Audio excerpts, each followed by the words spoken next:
Kashyap sir ಈಗಲಾದ್ರೂ ಒಪ್ಕೊಳ್ತಾರೆ ನಾನು ಮುಗಿಸ್ಬೋದಾಗಿತ್ತಲ್ಲ sir short ಆಗಿ ಮುಗಿಸ್ಬಿಡಿ sir. ಅಲ್ಲ ಶಾರ್ಟ್ ಆಗಿ ಮುಗಿಸ್ಬಿಡಿ. ಬೇರೆ ನೋಡಿ ಅದಾದ್ಮೇಲೆ ಬೇರೆ ಪ್ರಶ್ನೆಗಳು ದೇಶ ವಿಭಜನೆ ಅನಿವಾರ್ಯವಾಗಿತ್ತು. ಈಗಿನ ತರಹ ನೆಹರು ಅವರಿಗೆ ಸಲಹೆ ಕೊಡ್ಲಿಕ್ಕೆ ಅಧಿಕಾರಿಗಳು ಆ ಸಂದರ್ಭದಲ್ಲಿ ಅದಲ್ಲ ನಾನು ಹೇಳ್ತೀನಿ. ಅಲ್ಲ ನೆಹರು ಅವರಿಗೆ ಸರ್ ಆ ಟೈಮಲ್ಲಿ 3 ಘಟನೆ ಹೇಳ್ಬಿಟ್ಟು ನಾನು ಖಂಡಿತ ಅಲ್ಲ 3 ಘಟನೆ ಹೇಳಿ ಮುಗಿಸ್ತೀನಿ. ಆ ಟೈಮ್ನಲ್ಲಿ 3 ಘಟನೆ ಹೇಳಿ ಸಲಹೆ ಕೊಡೋರು ಇರಲಿಲ್ಲ ಸರ್ ಆ ಟೈಮ್ನಲ್ಲಿ. ಕರೆಕ್ಟ್ ಒಪ್ಕೊಂಡೆ. ಮೊಹಮ್ಮದ್ ಅಲಿ ಜಿನ್ನಾ ಅವರು ಅವರ 1938 ಸ್ಪೀಚಲ್ಲಿ ಕ್ಲಿಯರ್ ಕಟ್ ಆಗಿ ಹೇಳ್ತಾರೆ, 1937 ಸ್ಪೀಚಲ್ಲಿ ಹೇಳ್ತಾರೆ. ಆಗ ಲಾಹೋರಲ್ಲಿ ನಡೆದಂತಹ ಕಾನ್ಫರೆನ್ಸಲ್ಲಿ ಹೇಳ್ತಾರೆ 2 nation theory is the policy ಅಂತ ಹೇಳಿ ಬಿಫೋರ್ ಹಿಂದೂ ಮಹಾಸಭಾ. ಅದನ್ನು ಯಾಕೆ ಹೇಳಲ್ಲ? ಮೊಹಮ್ಮದ್ ಅಲಿ ಜಿನ್ನಾ ಅವರು 1940ನಲ್ಲಿ ವಾರ್ನಿಂಗ್ ಕೊಡ್ತಾರೆ, ನಾವು 2 ನೇಷನ್ ಥಿಯರಿ ಮಾಡದೇ ಇದ್ರೆ ನಾವು ಈ ದೇಶದಲ್ಲಿ ಉಳ್ಕೊಳ್ಳಲ್ಲ, ನಾವು ದೊಡ್ಡ ದಂಗೆ ಬೆಳೆಸ್ತೀವಿ ಅಂತ ಹೇಳಿ. ಕ್ವಿಟ್ ಇಂಡಿಯಾ ಮೂವ್ಮೆಂಟಲ್ಲಿ ಮೊಹಮ್ಮದ್ ಅಲಿ ಜಿನ್ನಾ ಅವರು ಸಪೋರ್ಟ್ ಮಾಡೋದಿಲ್ಲ. ಅದಕ್ಕೆ ಕಾಂಗ್ರೆಸ್ನವರು ಕ್ವಿಟ್ ಇಂಡಿಯಾ ಮೂವ್ಮೆಂಟಲ್ಲಿ ತಾವೇ ಮಾಡ್ಕೊಳ್ತಾರೆ. 1946ನಲ್ಲಿ ಆಗಸ್ಟ್ನಲ್ಲಿ ನಡೆದಂತಹ ಇದರಲ್ಲಿ ಏನು ಡೈರೆಕ್ಟ್ ಆಕ್ಷನ್ ಡೇ ಅಂತ ಹೇಳಿ ಮಾಡ್ತಾರೆ, ಆಗಸ್ಟಲ್ಲಿ ಕರೀತಾರೆ. ಜುಲೈನಲ್ಲಿ ಏನಾಗುತ್ತೆ ಅಂದರೆ ಪಾರ್ಟಿಷನ್ ಆಫ್ ಇಂಡಿಯಾ ಅಂತ ಅಂದ್ಬಿಟ್ಟು ಮುಗ್ದೋಗಿರುತ್ತೆ. ಅಂದರೆ ಅದಕ್ಕೆಲ್ಲ ಸೈನ್ ಆಗ್ತಕ್ಕಂಥ ಕೆಲಸ ಜೂನಿಂದ ಸ್ಟಾರ್ಟ್ ಆಗಿ ಜುಲೈನಲ್ಲಿ ಮುಗಿಯುತ್ತೆ. ಆಗಸ್ಟ್ನಲ್ಲಿ ಜಿನ್ನಾ ಅವರು ಹೇಳ್ತಾರೆ ಡೈರೆಕ್ಟ್ ಆಕ್ಷನ್ ಡೇ ಅಂತ ಹೇಳಿ. ಇದಕ್ಕೆ ಈಗ ಬರ್ತಾ ಇದ್ದೀನಿ ನಾನು. ಇದಾದಮೇಲೆ ಅಕ್ಟೋಬರ್ ಮತ್ತು ನವೆಂಬರ್ ತಿಂಗಳಲ್ಲಿ ನಡೆದಂತಹ ಡಿಸ್ಕಷನ್ಸಲ್ಲಿ ಮಹಾತ್ಮ ಗಾಂಧಿ ಅವರು ಇರ್ತಾರೆ ಒಳಗಡೆ, ಮೌಂಟ್ ಬ್ಯಾಟನ್ ಇರ್ತಾರೆ, ಸರ್ದಾರ್ ವಲ್ಲಭಾಯ್ ಪಟೇಲ್ರು, ನೆಹರು ಅವರು, ಜಿನ್ನಾ ಅವರು ಕೂತಿರ್ತಾರೆ.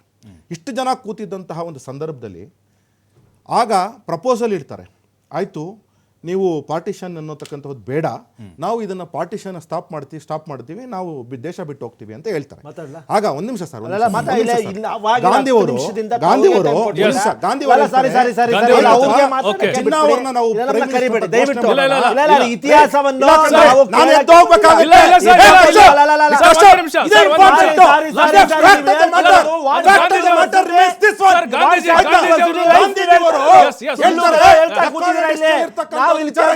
ನಾನು ಯಾವ್ದು ರೆಕಾರ್ಡೆಡ್ ಡಿಸ್ಟ್ರಿಬ್ಯೂಟ್ ಯಾವ್ದು ಹೋಗ್ತಾ ಇಲ್ಲ.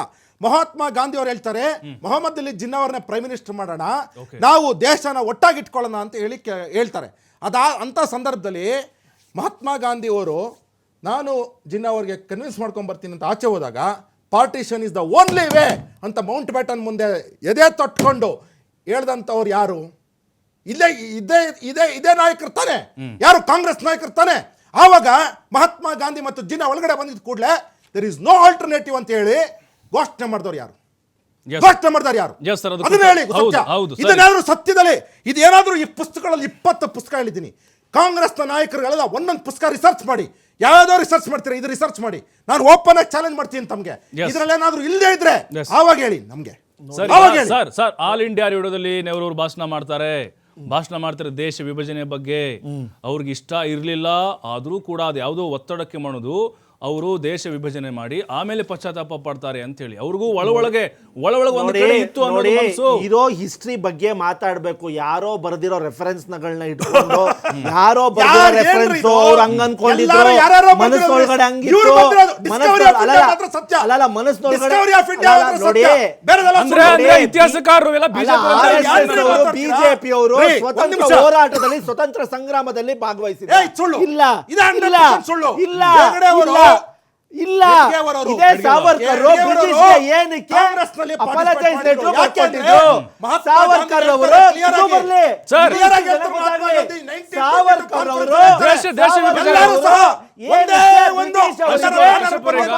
ಲೆಟರ್ ಬರ್ಕೊಟ್ಟಿದ್ರು ಏನಕ್ಕೆ? ಬ್ರಿಟಿಷ್ ಗೊತ್ತಾಗ್ಲಿ ಜನಕ್ಕೆ. ಇವಾಗ ಸಾವರ್ಕರ್ ಅವಮಾನ ಮಾಡ್ತಾ ಇದ್ರು. ಹಾಗಾದ್ರೆ ನೋಡಿ ಸಾವರ್ಕರ್ ಅವರು ಬ್ರಿಟಿಷ್ ಅವರಿಗೆ ಅಪಾಲಜೈಸ್ ಲೆಟರ್ ಯಾಕೆ ಬರ್ಕೊಟ್ರು? ಬ್ರಿಟಿಷ್ ಯಾಕೆ ಅವರು ಪೆನ್ಷನ್ ಕೊಡ್ತಾ ಇದ್ರು? ಇತಿಹಾಸ ಇದೆ. ಇವಾಗ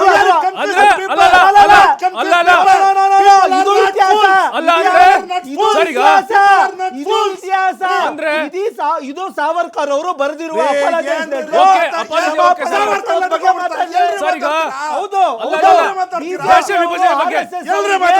ಸ್ವತಂತ್ರದ ಸಂಗ್ರಾಮದ ಬಗ್ಗೆ, ಇಂಡಿಪೆಂಡೆನ್ಸ್ ಹೋರಾಟದ ಬಗ್ಗೆ ಮಾತಾಡುವ ನೈತಿಕತೆ ಇಲ್ಲ. ಯಾಕಂದ್ರೆ ಇದೇ ಬಿಜೆಪಿ ಅವರು, RSS ಅವರು, ಹಿಂದೂ ಮಹಾಸಭಾದವರು ಬ್ರಿಟಿಷ್ ಅವರಿಗೆ ಅಪಾಲಜೈಸ್ ಲೆಟರ್ ಬರ್ಕೊಟ್ಟು ಬ್ರಿಟಿಷ್ ಅವರಿಂದ ಪೆನ್ಷನ್ ಇಸ್ಕೊಂಡಿದ್ದಾರೆ ಇದೇ ಬಿಜೆಪಿ ಅವರು, RSS ಅವರು. ಹಾಗಾಗಿ ಹಿಂದೂ ಮಹಾಸಭಾ ಮತ್ತೆ ಜಿನ್ನಾ ಅವರು ಕೂಡಿ ಇಂಡಿಯಾ ಪಾರ್ಟಿಷನ್ ಮಾಡಿರೋದತ್ತು. ಇದರಿಂದ ಕಾಂಗ್ರೆಸ್ ಆಗ್ಲಿ ನೆಹರು ಆಗ್ಲಿ ಇಲ್ಲ. ಇದು ಇತಿಹಾಸದಲ್ಲಿ ಇದೆಯಾ? ಇತಿಹಾಸದಲ್ಲಿ ಇದೆಯಾ? ನೋಡಿ, ಇತಿಹಾಸದಲ್ಲಿದೆ. ಇವರು ಮಾತಾಡುತ್ತಿರುವ ಇತಿಹಾಸ ಅವರ ಸ್ವಂತದ್ದು, ಕ್ರಿಯೇಷನ್. ವಾಟ್ಸ್ಆಪ್ ಯೂನಿವರ್ಸಿಟಿ 2014 ಇಟ್ಕೊಂಡ್ ಬಂದಿರೋ ಡೈರೆಕ್ಟ್ ಆಕ್ಷನ್ ಡೇ ನಡೀತಿದೆ. Direct action day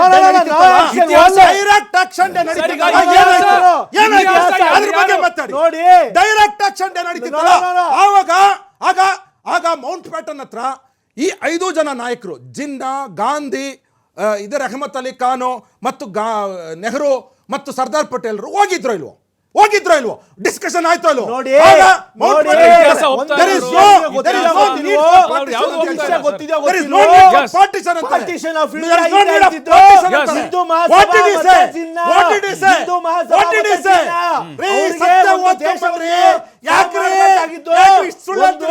Discovery of India ಅಲ್ರಿ ಇದು. ಡಿಸ್ಕವರಿ ಆಫ್ ಇಂಡಿಯಾ ಅಲ್ಲ, fact of India. This is India. This is Sir, ಹಾಗಾದ್ರೆ ಓಕೆ ಅಲ್ಲ ಕಶ್ಯಪುರೆ ಅಂದ್ರೆ ಇದೇ ಇಂಡಿಯಾದಲ್ಲಿ ಇದೇ ಸಾವರ್ಕರ್ ಅವರು ಬ್ರಿಟಿಷ್ ಅವರಿಗೆ ಕ್ಷಮಾಪಣಾ ಪತ್ರ ಬರದೆ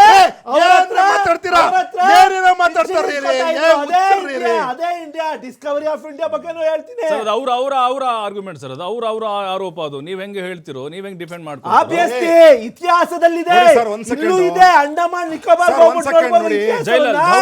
ಇದೇ ಸಾವರ್ಕರ್ ಬ್ರಿಟಿಷ್ ಅವರಿಂದ ಪಿಂಚಣಿ ಇಸ್ಕೊತಾ ಇದ್ರು. ಇದೇ ಇತಿಹಾಸ.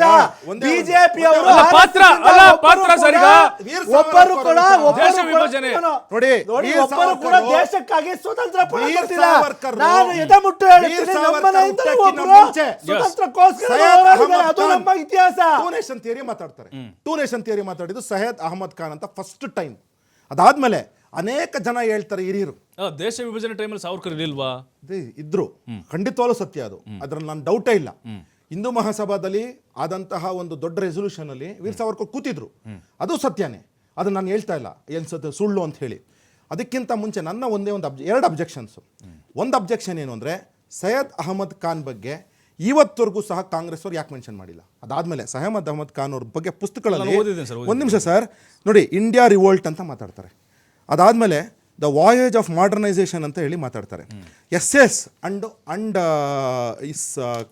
ಇಸ್ ಸ್ಕಾಲರ್ಸ್ ಅಂತ ಅಂದ್ಬಿಟ್ಟು ಮಾತಾಡ್ತಾರೆ. ಆಮೇಲೆ ಸ್ಪೀಚಸ್ ಅಂತ ಅಂದ್ಬಿಟ್ಟು ಒಂದು ಪುಸ್ತಕ ರಿಲೀಸ್ ಮಾಡಿದ್ದಾರೆ.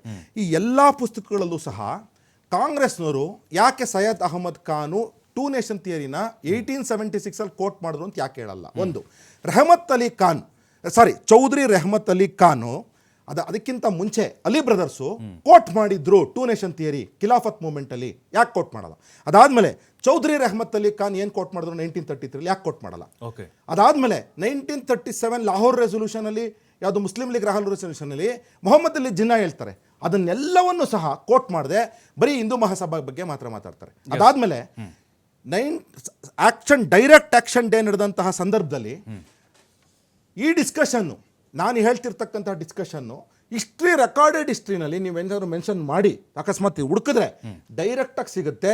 ಆವತ್ತಿನ ಎಲ್ಲ ಪೇಪರ್ಗಳಲ್ಲೂ ಸಹ 1946 ಅಕ್ಟೋಬರ್ ನವೆಂಬರ್ ಪೇಪರ್ಗಳಲ್ಲಿ ತೆಗೆದು ನೋಡಿದ್ರೆ ಕ್ಲಿಯರ್ ಕಟ್ ಆಗಿದೆ. ಅದರಲ್ಲಿ ಮೌಂಟ್ ಬ್ಯಾಟನ್ನು ಮಹಾತ್ಮ ಗಾಂಧಿ ಮೊಹಮ್ಮದ್ ಅಲಿ ಜಿನ್ನಾಗೆ ಕನ್ವಿನ್ಸ್ ಮಾಡ್ತಾರೆ, ಬೇಡ ಟೂ ನೇಷನ್ನು, ಇದರಿಂದ ತುಂಬಾ ಅನಾನುಕೂಲ ಆಗುತ್ತೆ ಅಂತ ಹೇಳಿ.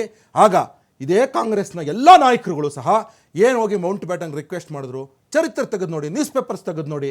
ಅದಾದ್ಮೇಲೆ ಯಾರ್ಯಾರು ಪಾರ್ಟಿಷನ್ ಬಗ್ಗೆ ಪುಸ್ತಕಗಳು ಬರೆದಿದ್ದಾರೆ ಅವರೆಲ್ಲ ಪುಸ್ತಕಗಳು ರೆಫರೆನ್ಸಸ್ ತೆಗೆದು ನೋಡಿ ಗೊತ್ತಾಗುತ್ತೆ. ಎಸ್ ಸರ್, ಇದೊಂದೇ ಅಲ್ಲ ಸರ್, ಈಗ ನೋಡಿ, ಅಯೋಧ್ಯೆ ವಿವಾದ, ಬಾಬ್ರಿ ಮಸೀದಿ ಧ್ವಂಸ, ಅಂದರೆ ಗೋಡ್ಸೆ ನಾಥುರಾಮ್ ಗೋಡ್ಸೆ ಬಗ್ಗೆ ಸಾಫ್ಟ್ ಕಾರ್ನರು, RSS ಬ್ಯಾನ್ ಮಾಡ್ತೀರ, ಅದೆಲ್ಲ ಅಂದ್ರೆ ಆ ವಿಚಾರಗಳನ್ನ ತೆಗೆದು ಹಾಕೋದು ನಿಮಗೆ ಹೇಗೆ ಬರುತ್ತೋ ಹಂಗೆ ಪಠ್ಯಕ್ರಮ ರಚನೆ ಮಾಡೋದು. ಹಿಂದುತ್ವವನ್ನ ನೀವು ಮಕ್ಕಳಲ್ಲಿ ತುಂಬುತ್ತಾ ಇದ್ದೀರಿ. ಯಾಕೆ ನಾವು ಹಿಂದುತ್ವವನ್ನು ತುಂಬುತ್ತಾ ಇಲ್ಲ, ಪಾಠಗಳಿದಾವೆ ಸರ್, ಭಾರತೀಯತೆ ತುಂಬುತ್ತಾ ಇದೀವಿ. ಪಾಠಗಳು ಆ ಥರ ಇದಾವೆ. ನಿಮ್ಮ ವೈಯಕ್ತಿಕ ಅಜೆಂಡಾಗಳು ಯಾಕೆ ನೋಡಿ, ಒಂದು ನಿಮಿಷ ಹೇಳ್ತೀನಿ. ಈ ನಾವು ಹೇಳ್ತಿರ್ತಕ್ಕಂಥದ್ದು ಒಂದೇ ಒಂದು, ನಾನು ಅಕಾಡೆಮಿಷಿಯನ್ ಆಗಿ ಹೇಳ್ತಿದ್ದೇನೆ, ಭಾರತೀಯ ಜನತಾ ಪಾರ್ಟಿಯ ವಕ್ತಾರನಾಗಿ ಹೇಳ್ತಿದ್ದೇನೆ. ಏನು ಅಂತ ಹೇಳಿದ್ರೆ, ಈ ಚರಿತ್ರೆಯಲ್ಲಿ 14,000 ವರ್ಷಗಳ ಇತಿಹಾಸ ಇರತಕ್ಕಂಥ ಈ ಭಾರತಕ್ಕೆ ನೀವು ಯಾವುದೋ ಒಂದು 1000 ವರ್ಷಗಳಲ್ಲಿ ವೈಭವೀಕರಣ ಮಾಡ್ಕೊಂಡು ಯಾರೋ ಮೊಘಲರನ್ನ, ಒಬ್ಬ ಇಲ್ಲಿ ಕರ್ನಾಟಕದಲ್ಲಿದ್ದಂತಹ ಒಬ್ಬ ಇವ್ರನ್ನ ವೈಭವೀಕರಣ ಮಾಡ್ಕೊಂಬಂದಿದ್ದಾರೆ. ನಾವು ಹೇಳೋದು ಒಂದೇ, 14,000 ವರ್ಷಗಳ ಇತಿಹಾಸದಲ್ಲಿ ಏನೇನಾಗಿದೆ ಅಹೋಮಿಂದ ಹಿಡ್ಕೊಂಡು ಲಲಿತಾದಿತ್ಯದಿಂದ ಹಿಡ್ಕೊಂಡು ಪ್ರತಿಯೊಬ್ಬರೂ ಸಹ ನೀವು ಸರಿಯಾಗಿದಂತಹ ಸ್ಥಾನಮಾನ ಕೊಡಿ. ವೈಭವೀಕರಣ ಮಾಡೋದು ಬೇಡ. ಅವ್ರೇನೋ ದುರಾಡಳಿತ ಮಾಡಿದ್ರಾ ಹೇಳಿ, ಆಡಳಿತ ಸರಿಯಾಗಿ ಮಾಡಿದ್ರಾ ಹೇಳಿ, ತೊಂದರೆ ಇಲ್ಲ ನಮಗೆ. ಪಾರ್ಟಿಷನ್ ಆಫ್ ಇಂಡಿಯಾಗೆ ಕಾರಣ ಏನು, what, why, how, Yes, yes, sir. ಇದನ್ನ Okay, ಹೇಳಲೇಬೇಕು okay, sir. ಅಲ್ವಾ? ಇದನ್ನ ನಾವು ಹೇಳ್ತಿರ್ತಕ್ಕಂಥದ್ದು ಇಷ್ಟೇ. ಅಲ್ಲ, Partition of India ಮುಸ್ಲಿಂ ದೊರೆಗಳದ್ದು ಪಾಠನ ತೆಗೆದಾಕ್ಬಿಡ್ತಿರಲ್ಲ ಸರ್. ನಾನು ಬಂದೆ ಅವ್ರು ಮಾಡಿರುವಂತ ಸಾಧನೆಗಳು ನೋಡಿ, ಕಾಣಿಸಲ್ಲ. ಒಂದೇ ಅವರ ಒಂದು. ಕ್ರೌರ್ಯ, ಅವರ ದೌರ್ಜನ್ಯಗಳು ಮಾತ್ರ ಹೈಲೈಟ್ ಮಾಡ್ತೀರಿ. ಇಲ್ಲ ಈಗ ಅವ್ರು ಮಾಡಿರೋಂಥ ಸಾಧನೆ, ಅಕಸ್ಮಾತ್ ನೀವೇನಾದ್ರೂ ಒಬ್ಬ ಯಾರೋ ಕರ್ನಾಟಕದ ಆಡಳಿತ ಮಾಡಿದಂತಹ ಓಲ್ಡ್ ಮೈಸೂರಲ್ಲಿ ಆಡಳಿತ ಮಾಡೋದು, ಅವ್ನು ಹೆಂಗ್ ಪಡ್ಕೊಂಡ ರಾಜ್ಯನ ಅದನ್ನು ಹೇಳಿ. ಅದಾದ್ಮೇಲೆ ಅವ್ನು ಸಿಲ್ಕ್ ತಂದ, ಕರೆಕ್ಟ್ ಒಪ್ಕೊಳ್ತಾ ಇದ್ದೀನಿ ನಾನೇ, ಸಿಲ್ಕ್ ತಂದ ಅಂತೇಳಿ. ಬೆಂಗಾಲಿಂದ ತಂದ, ಯಾರೋ ಹೇಳ್ತಾರೆ ಓ ಇಡೀ ಭಾರತಕ್ಕೆ ಸಿಲ್ಕ್ನ ಇಂಟ್ರೊಡ್ಯೂಸ್ ಮಾಡ್ಬಿಟ್ರು ಅಂತ. ಎಂಥ ಸುಳ್ಳು ಆಯ್ತಾ. ಅದಾದ್ಮೇಲೆ KRS ಡ್ಯಾಮ್ ಅವರೇ ಕಟ್ಬಿಟ್ರು ಅಂತೇಳಿ, ಎಂಥ ಸುಳ್ಳು. ನಾವು ಹೇಳೋದೇನು ಅಂದರೆ, ಆತ ಮಾಡಿರ್ತಕ್ಕಂಥ ಕಾಂಟ್ರಿಬ್ಯೂಷನ್ ಒಪ್ಕೊಳ್ತೀವಿ, ಅದೇ ಮಾಡದೇ ಇರತಕ್ಕಂಥ ಕಾಂಟ್ರಿಬ್ಯೂಷನ್ ನೀವು ಇಲ್ಲಿಸಲದನ್ನ ಹುಡ್ಸಕ್ ಹೋಗಬೇಡಿ. ಅಂದ್ರೆ ತುಷ್ಟೀಕರಣ ಹಾಗಾದ್ರೆ ಅದು. 100% ತುಷ್ಟೀಕರಣ. Yes. ಆಮೇಲೆ ಪ್ರಭೋರೆ ನೋಡಿ, ನಾವು ಮಾತಾಡಕ್ಕೆ ಬಂದಿದ್ದೀವಿ, ಸರ್, ನಾವು ಖಂಡಿತ ಇತಿಹಾಸ ಬರ್ತೀನಿ. ಬಂದಿದ್ದೀವಿ. ಬರ್ತೀನಿ ಸರ್. ನಾವು- ಒಂದು ನಿಮಿಷ, ನಿಮ್ಮ ಒಂದು ನಿಮಿಷ, ಕಾರ್ಯ ಖಂಡಿತ. ಇವಾಗ ಒಂದು ಖಂಡಿತ. ನಿಮಿಷ, ಒಂದು ನಿಮಿಷ, ಒಂದು ನಿಮಿಷ. ಮುಸಲ್ಮಾನರೆಲ್ಲ ನೋಡಿ, ನೋಡಿ, ಒಂದು ನಿಮಿಷ, ನಮ್ಗೆ ಎರಡೇ ಕಡೆ ಇಂಪಾರ್ಟೆಂಟ್ ಅಲ್ಲ, ಒಳ್ಳೆ ಇಂಪಾರ್ಟೆಂಟ್ topic ಐತೆ, ಆ topic ಸರ್, ಈಗ ತುಷ್ಟೀಕರಣ ನೀವು ಮಾಡ್ತಾ ಇಲ್ವಾ? ಇತಿಹಾಸವನ್ನು ತಿರುಸ್ತಾ ಇಲ್ವಾ? ನೋಡಿ ಒಳ್ಳೆ ಟಾಪಿಕ್ ಎತ್ತಿದ್ದಾರೆ ಅಶೋಕ್ ಅವರು, ಅದಕ್ಕೆ ರಿಬಲ್ಟನ್ ಮಾಡೋಣ 1 by 1. ಕಳೆದ ಸರ್ಕಾರ, ಬಿಜೆಪಿ ಸರ್ಕಾರ, ರಾಜ್ಯದಲ್ಲಿ ರೋಹಿತ್ ಚಕ್ರತೀರ್ಥ ಎಂಬುವವರು ಒಂದು ನೇತೃತ್ವದಲ್ಲಿ ಒಂದು ಸಮಿತಿ ರಚನೆ ಮಾಡೋದು. ಹೌದು. ಆತ ಅವಮಾನ ಮಾಡಿರುವುದು ನಮ್ಮ ನಾಡಿನ ಶ್ರೇಷ್ಠ ಕವಿ ಕುವೆಂಪು ಅವಮಾನ ಕುವೆಂಪು ಹೌದು. ಕರೆಂಟ್ ಯಾವತ್ತೂ ಕುವೆಂಪು ಅವ್ರ ಪದ್ಯ. ಆಮೇಲೆ ಕುವೆಂಪು ಅವ್ರದ್ದು. ಕುವೆಂಪು ಅವರಿಗೆ ಬಿಜೆಪಿ ಸರ್ಕಾರ ರೋಹಿತ್ ಚಕ್ರತೀರ್ಥ ಅವಮಾನ ಮಾಡಿದ್ದಾನೆ. ಅವಮಾನ ಮಾಡಿದ್ದಾನೆ, ಒಪ್ಕೊಳ್ಳಿ, ಒಪ್ಕೊಳ್ಳಿ, ಒಪ್ಕೊಳ್ಳಿ. ಇವತ್ತು ನಾವು ಮಾತಾಡಕ್ ತೆಗ್ದಿದ್ದಾರೆ. ಹೌದು, ಇವತ್ತು ಮಾತಾಡಕ್ ರೋಹಿತ್ ಚಕ್ರತೀರ್ಥ ಪೆರಿಯಾರ್ ಅವ್ರದ್ದು. CRT ನಲ್ಲಿ ಇರ್ತಕ್ಕಂತಹ ಪಾರ್ಟಿಷನ್ ಆಫ್ ಇಂಡಿಯಾದ ಸಹಿ ಘಟನೆ, ಕಹಿ ಘಟನೆಗಳ ಬಗ್ಗೆ ಮಾತಾಡ್ತಾ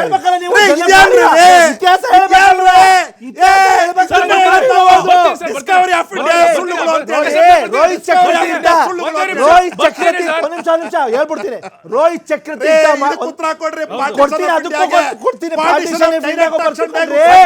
ಬಿಜೆಪಿ ಯೋಗ್ಯತೆಗೆ ದೇಶಕ್ಕೆ ಸ್ವತಂತ್ರಕ್ಕಾಗಿ ಹೋರಾಡಿರುವ ಒಬ್ಬರು ಇಲ್ಲ.